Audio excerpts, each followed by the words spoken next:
우리가 아는 바와 같이 이스라엘 백성들에게는 크게 세 가지 명절이 있었습니다. 그 명절은 신명기 16장의 말씀한 대로 무교절과 칠칠절과 그리고 초막절입니다. 하나님이 이스라엘 백성들에게 하나님이 원하신 방식대로 이 절기를 지키라고 말씀하십니다. 우리 하나님은 살아계신 분입니다. 우리 하나님 살아 역사하신 분입니다. 우리 하나님 친히 우리 삶에 간섭하신 분입니다. 그러게 하나님은 자신의 백성들이 자신이 원하는 방식대로 하나님께 예배드리기를 원하신다는 겁니다. 그래도 하나님께서는 이 절기를 어떻게 지키라고 명하셨는가?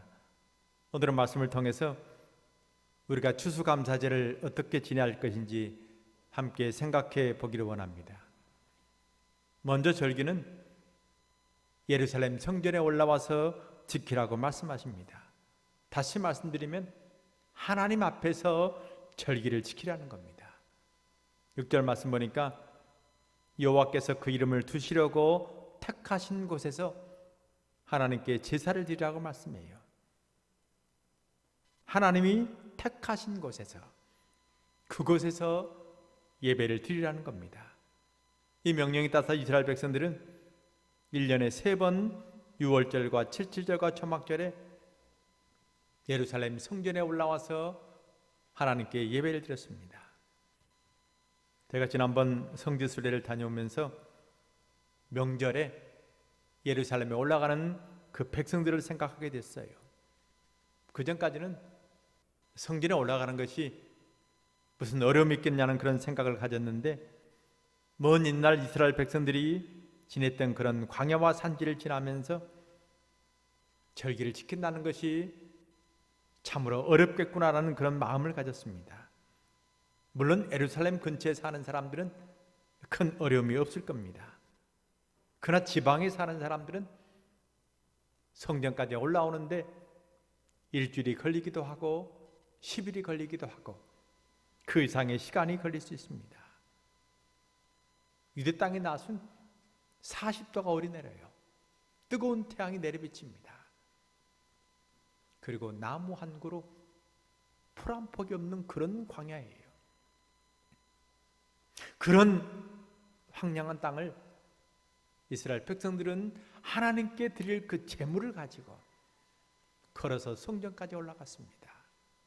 밤이 되면 칠흑 같은 어둠이 온 땅을 감쌉니다. 그리고 들짐승과 도적들이 습격하는 경우들이 많이 있어요. 무서움에 떨면서 밤을 지내하는 겁니다. 그리고 이때는 한창 바쁜 농사철이에요. 제가 몇 년 전에 전라북도 상하라는 곳에서 목사님이 계시지 않아서 1년 정도 교회를 인도한 적이 있어요. 그 상하는 복분자와 오디를 재배한 분이 많이 있습니다. 그분들의 이야기를 들으니까 복분자는 3년 키워서 2년 수확을 한답니다. 근데 그 수확 기간이 15일 정도예요. 장마가 오기 직전입니다. 만일 장마가 조금이라도 빨리 오면 복분자가 나무에 달린 채로 곰팡이 쓸어버린다는 거예요. 농사를 다 마친다는 겁니다. 농사에는 때가 있습니다. 그 때를 맞추지 못하면 1년 안에 수년의 수고가 물거품이 되는 겁니다. 이 때문에 농부들에게는 한날 한시가 중요해요. 그런데 이런 농사철인데도 이스라엘 남자들은 하나님의 명령대로 1년에 3번씩 성전에 올라와서 절기를 지켰던 겁니다. 하나님 만나고자 원하는 강한 소망이 있기에, 아니 하나님께서 명령하시고 우리 하나님이 원하시기에 모든 것을 다 버려지고 주의 전에 올라와서 하나님께 예배를 드렸습니다. 하나님 이스라엘 백성을 축복한 이유가 바로 여기에 있는 것입니다. 위험을 무릅쓰고 손해를 보면서도 우리 하나님이 명령하시니, 아니 우리 하나님께서 원하시니 그걸 지키려는 그런 자세를 하나님께서 높이 평가하신 겁니다. 코로나 때문에 우리 예배 모습이 많이 달라졌습니다. 이전까지 들어보지 못했던 대면 예배, 비대면 예배라는 용어가 일상화되어 버렸어요. 정부의 방침에 따라서 예배를 드리지 못한 경우도 있고 제한된 숫자만의 예배를 드렸습니다. 지금 조금 나아졌지만 그러나 비대면 예배에 익숙한 사람들은 그냥 그대로 자신이 원하는 곳에서 자신이 원하는 시간에 예배 드리는 경우들이 많이 있다는 거예요.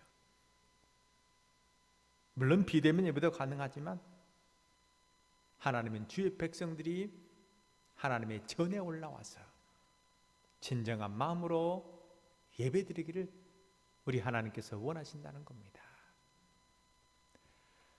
몇 년 전에 제 학생이 저를 찾아와서 감사 인사를 해요. 무슨가 물었더니 이 친구 지금 순천서 목회하는데 교통사고 나서 허리를 크게 다쳤답니다. 아마 허리 다친 분은 알겠지만 통증이 심하다가 좀 나아지고 아픔이 더 강하다가 좀 완화되는 것이 바로 허리병이잖아요. 그날도 너무너무 허리가 아파서 앉을 수도 없고 움직이기도 힘들었다는 겁니다. 그때 제가 예배를 인도했어요. 마음에 많은 갈등이 생기더랍니다. 내가 허리가 아프지만 참고 예배를 드릴 것인지 아니면 그냥 쉴 것인지 어떻게 마음을 정하고 예배당에 들어온 겁니다. 제가 막 설교를 시작하는데 그렇게 허리가 아팠대요. 그래서 제가 예수님께서 병자를 치유하셨다는 그 치유 설교를 했어요. 근데 그 말씀을 들으면서 그렇게 은혜가 되더래요. 아멘, 아멘이 나오고 주께서 자기 허리를 만져주는 그런 놀라운 경험한 겁니다. 근데 설교가 끝나자마자 그렇게 아프던 허리가 깨끗하게 나은 겁니다. 그 친구 바로 오지 않고 한 3개월이 지난 후에 저를 찾아왔어요. 제가 물었습니다. 왜 이제 왔는가? 그랬더니 정말 허리가 다 나았는지 확인하기 위해서. 그러나 3개월이 지나도 더 이상 허리가 아프지 않으니까 저를 찾아와서 감사 인사를 해요. 제가 말씀을 증거할 때 그 학생 아픈지 몰랐습니다. 성경에 예수님께서 병자를 치유하셨다고 말씀하시니까 제가 그 말씀을 믿고 전했고 그 학생 그 말씀을 하나님께서 자기에게 주신 말씀으로 아멘으로 받아들인 겁니다.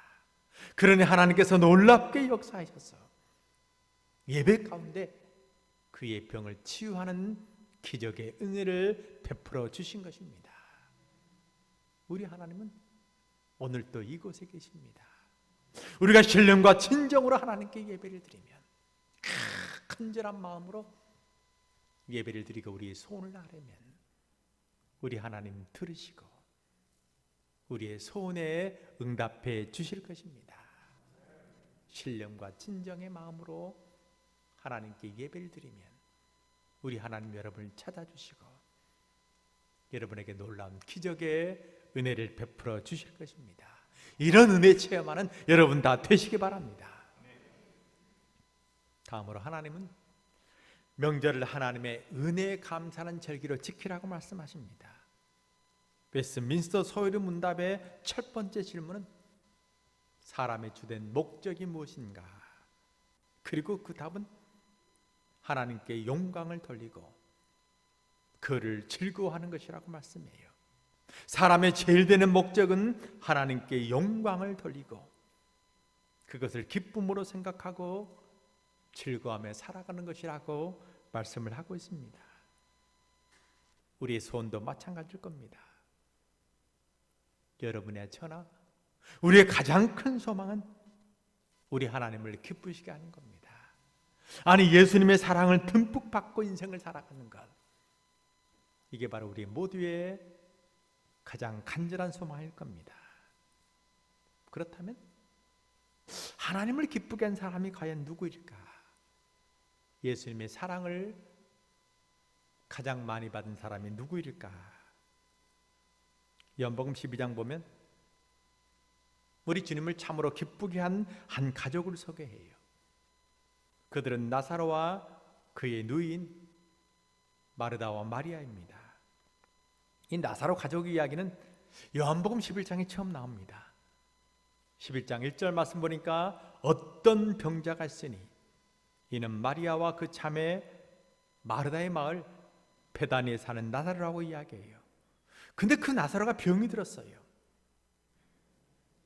그래서 너희들이 사람을 보내서 예수님께 그 소식을 알립니다.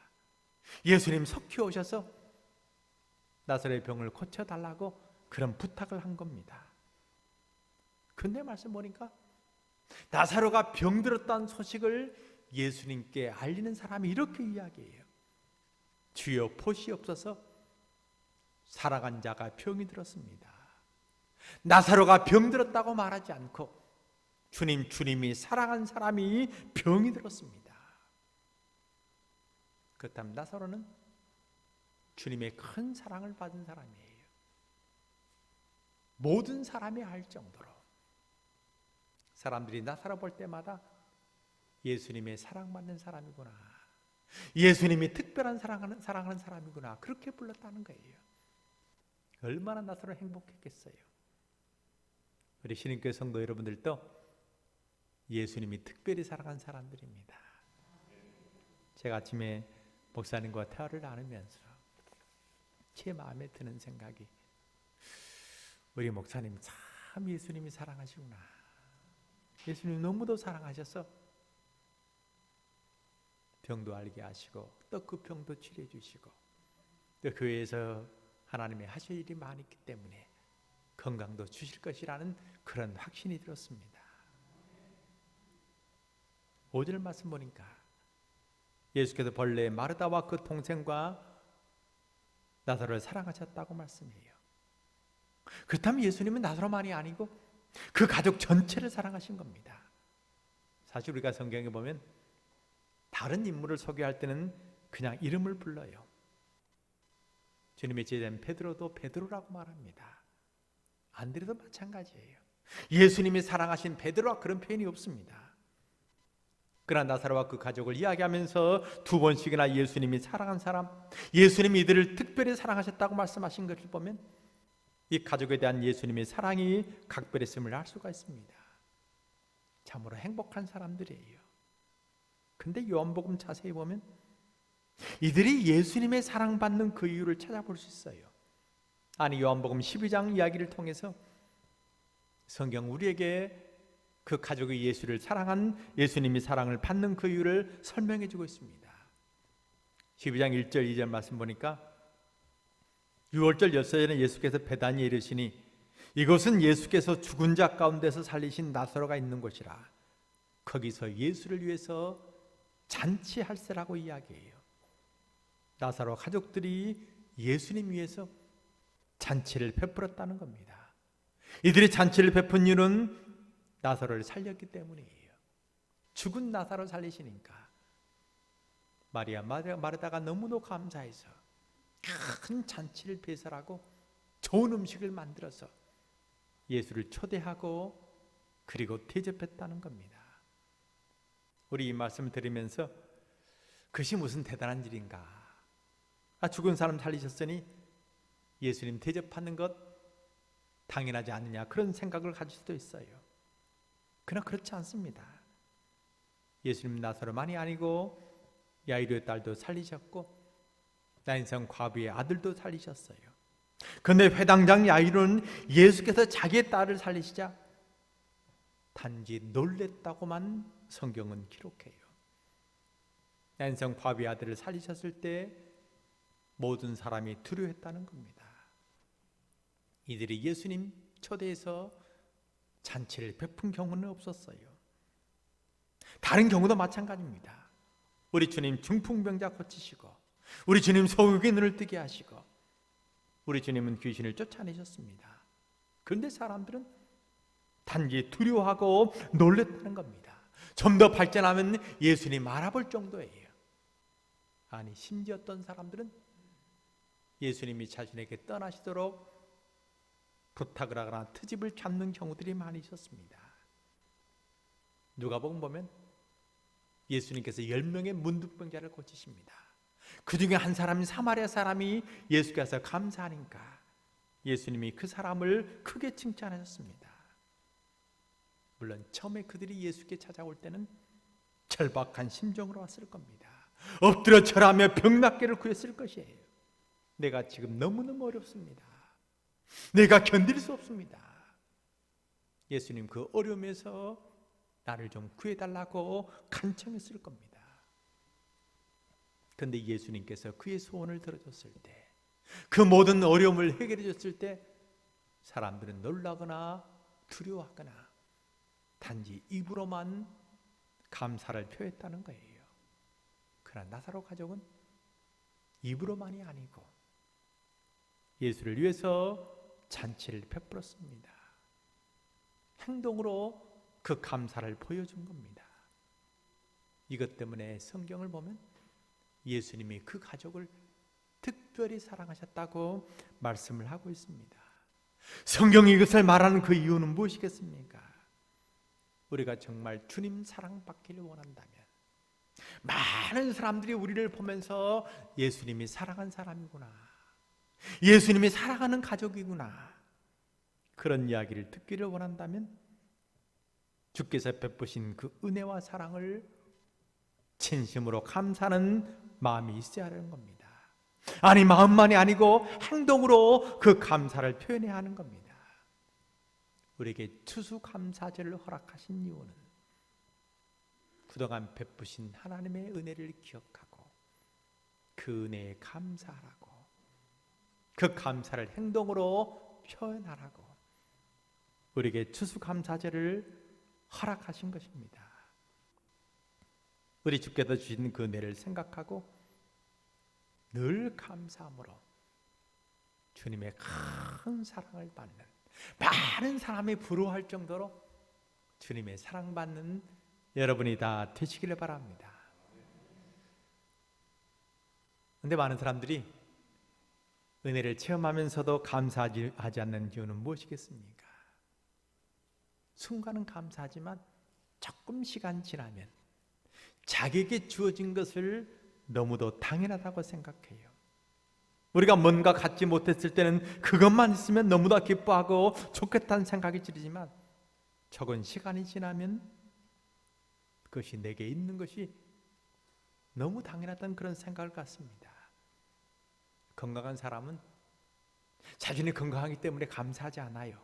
누구나 건강한지 압니다. 직장에 있는 사람은 대부분 직장을 갖는 걸로 생각해요. 집안이 어려움 없으면 평안히 사는 것 늘상 있는 일이라는 생각을 합니다. 저희가 교수님들을 보면 공부 못한 학생들을 이해 못해요. 교수는 원래 공부 잘하잖아요. 그러니까 공부 잘한 사람은 당연한 것이다. 못하는 것 자체는 개인의 문제지 노력하지 않았기 때문이지. 모든 사람이 공부를 잘해야 한다고 생각해요. 운동 잘하는 사람은 모든 사람이 운동을 잘하는 걸 생각합니다. 자기에게 있는 것이 당연하다고 생각하면 감사할 수도 없고 그것이 은혜란 생각을 할 수가 없습니다. 그러나 우리에게 주어진 것은 오늘 특송한 것처럼 당연히 주어진 게 아니에요. 모두가 하나님의 은혜입니다. 우리 하나님이 축복하셨기 때문에, 하나님이 특별히 우리를 사랑하셨기 때문에 이같이 큰 은총을 베풀어 주신 겁니다.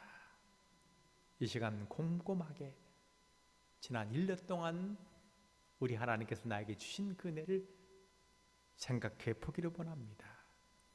코로나 어려운 상황인데 우리 하나님 건강을 주셨잖아요. 혼자 외롭게 있지 않고 좋은 가족들, 자식을 주셔서 늘 기쁘게 살잖아요. 좋은 사람 만나게 해주셨고 정말 하나님이 사랑하시고 하나님의 은혜를 베푸시는 신흥교회, 참 좋은 교회 와서 여러분 신앙생활 하신 겁니다. 우리가 기도할 때마다 하나님께서 그 기도에 응답하셨습니다. 이 모든 것들을 지금 생각하면 얼마나 감사한 일인지, 얼마나 큰 축복인지 알 수가 없습니다. 제가 총장을 맡은 지 이제 6년째 됩니다. 제가 지난 시간 돌아보면 모든 게 기적이고 모든 게 감사한 일이더라고요. 처음에 제가 8월 말경에 총장을 처음 인수인계 받았는데 첫 번째 보고가 8월에 전기세가 없다는 거예요. 한 달에 한 번씩 이렇게 전기세를 내는데 그게 없다는 겁니다. 그리고 2달치 월급이 없다는 거예요. 학교는 보통 등록금 받아서 예산을 사용하는데, 그리고 2017년도에 대학신문에 보니까 전국에 부채가 많은 학교를 한 10개 발표했어요. 220개 대학 가운데 그 중에 저희 학교가 9번째였습니다.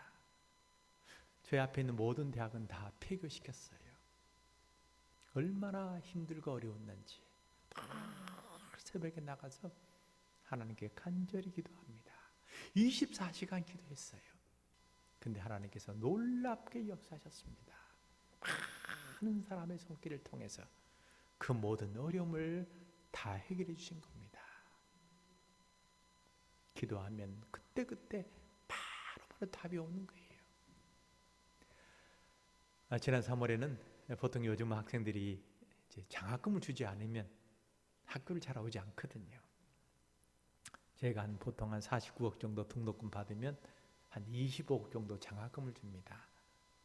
근데 올해는 장학금 한 1억 7천 정도 더 줬어요. 그 모든 걸 제가 혼자 감당해야 되는데 3월 달에 마음이 그냥 부담스럽더라고요. 어떻게 이 문제를 해결할 것인가. 근데 갑자기 전혀 알지 못하는 국제 전화가 온 겁니다. 그러면서 전화를 좀 받아달라, 통화를 하고 싶다 그래요. 통화를 했더니 그분이 처음 이야기가, 총장님 제가 1억 7천을 호남신학대에 보내겠습니다. 1억 7천을 썼는데 1억 7천을 보내겠다는 거예요. 20몇 년 동안 한 번도 연락한 적이 없는, 이름도 기억이 나지 않는 그런 분이 저한테 연락한 겁니다. 만나서 그 이유를 물었어요. 그랬더니 본인이 기도하는데 환상을 본 겁니다. 근데 저희 학교가 보내는데 유리창이 하나 깨졌더래요. 그걸 보면서 마음에 호남신학대학이 어려운 모양이다 하고 1억 7천을 보내준 겁니다. 우리 하나님, 우리가 염려하고 걱정하며 살기를 원치 않으세요. 하나님께서 우리의 필요를 아시고 더 좋은 것으로, 더 값진 것으로 늘 채워주시는 겁니다. 말씀 보면 하나님이 우리와 함께 하신다, 너와 함께 하신다고 늘 말씀해요. 그 말씀을 들을 때마다, 그 말씀을 대할 때마다 얼마나 벅찬 감격과 기쁨이 있는지 몰라요. 하나님이 나와 함께 하시는구나, 하나님 나를 도와주시는구나, 하나님이 지키시는구나, 하나님 은혜를 베푸시는구나, 얼마나 감사한지 몰라요. 우리 하나님 여러분과 함께 하십니다. 여러분이 무엇을 하신지 우리 하나님이 지키고 보호하십니다. 염려와 걱정으로 인생을 보내기 원치 않으시고 우리 하나님 기쁨과 감사함으로 우리에게 주어진 시간, 우리의 삶을 살기를 원하십니다. 이 하나님 다시 만나시고 그 하나님의 은혜에 기뻐하며 늘 감사하는 여러분이 다 되시기 바랍니다.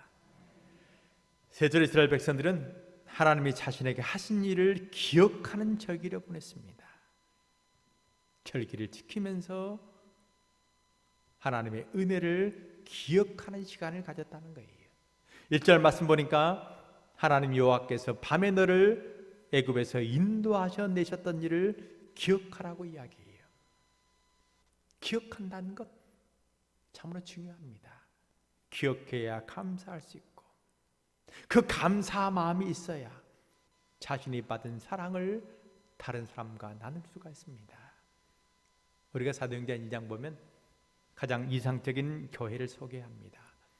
근데 마지막 9절 47절 말씀 보니까 하나님을 찬미하며 또 온 백성에게 칭송을 받으니 주께서 구원받는 사람을 날마다 더하게 하신다고 말씀해요.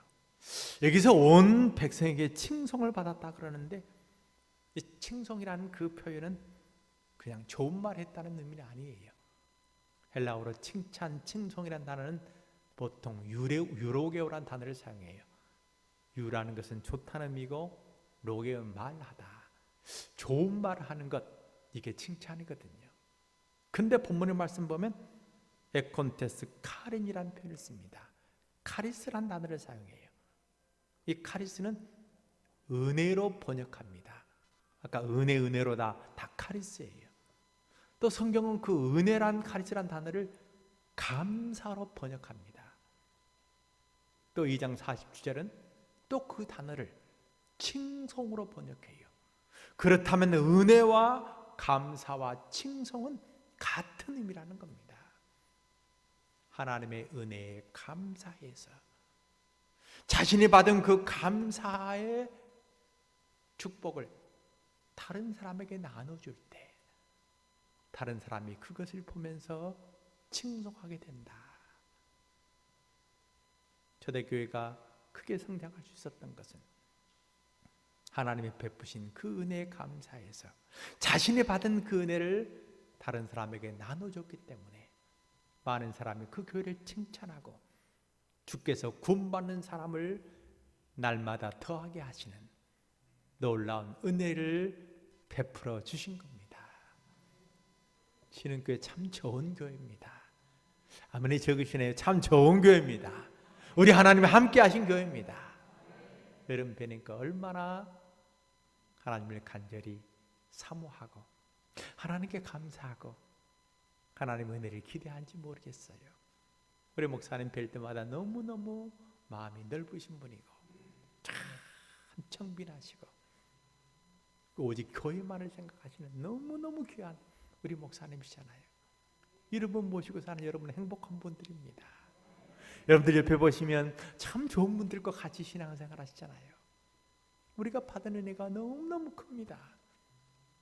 이 추수감사절에 그런 은혜를 여러분 혼자 누리지 마시고 그 감사의 마음으로 이웃 주민과 또 군산의 모든 사람과 함께 나누시기 바랍니다.